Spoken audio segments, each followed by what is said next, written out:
Right, continuing on part 2 from the Council of Seven Lights book, taken from George Van Tassel's I Rode a Flying Saucer.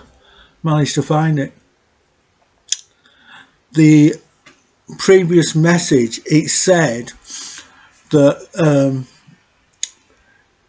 as the book says in this message, the beings from Shari indicate that both themselves and their sources are composed of light substance.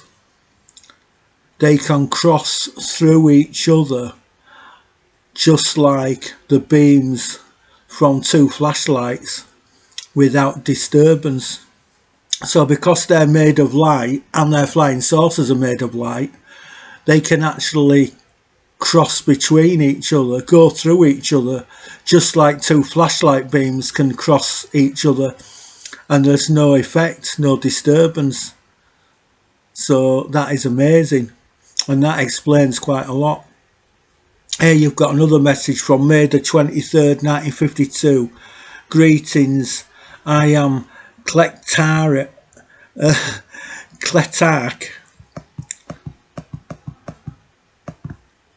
And then here you've got, almost like military information. The 42nd projection, third wave, realms of Shari, third sector space station. They actually said that there's 12 sectors, that our galaxy is split up into 12 sectors almost. And as the galaxy rotates, it moves, all the planets and stars in the galaxy move from one sector to another. In answer to your vibration requesting tomorrow's news, a world famous woman will be involved in a controversy that will lead to international conflict. This nation shall reach a crisis period in your month of September. July will see new aggression in the Far East. We are about to pass out of your cone of receptivity, 72,148.2 miles above you. Discontinue, over and out. No worries. May the 30th, 1952, greetings. I am Rui, 45th vibration, projection. You're projecting yourself out, your spaceships are being projected, or your light ships are projected out into space in waves, similar to an aircraft like a bomber raid during World War II. Went out in waves, didn't it? First squadron, second squadron, same thing. Here we go, 1st of June, 1952. I greet you in love. I am Blora, executive authority, all vibrations projected from all waves, third sector from Shari space station. My instructions are to inform you that the command center of the Quadra sector, e.g. 4th sector, Blaor, and the combined beings of the 4th sector send you congratulations for making direct contact through the Ark. The Ark is a device, isn't it? What's it called? Our space station, Shari, also advances through me. Congratulations. Discontinue.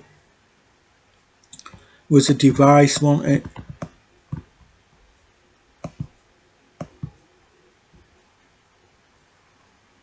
So you've got all these different spacecraft being projected out into space from these space stations, moving in waves. No worries. But we do have to go back to the Council of Seven Lights, because we've got some interesting information here. It's all coming together now, isn't it? We said that they gave us the information that the Cigar ships are spaceships from a neighbouring planet, which we said were Venus, and that the cigar-shaped ships, try saying that a few times, are not investigating with peaceful intent. So we know that Venus is associated with Lucifer, who is a Draconian commander, basically. And so Venus came into our solar system a long time ago and was first in orbit around Jupiter and then moved to its present position, after second in line to the sun. And we know that Venus doesn't have a magnetic field. Its magnetic field is part of the sun's. It doesn't have its own magnetic field, does Venus, which means it's not got an iron core like Earth. And if it don't have an iron core, it must be hollow. So Venus is probably some kind of war planet, pretending to be just a normal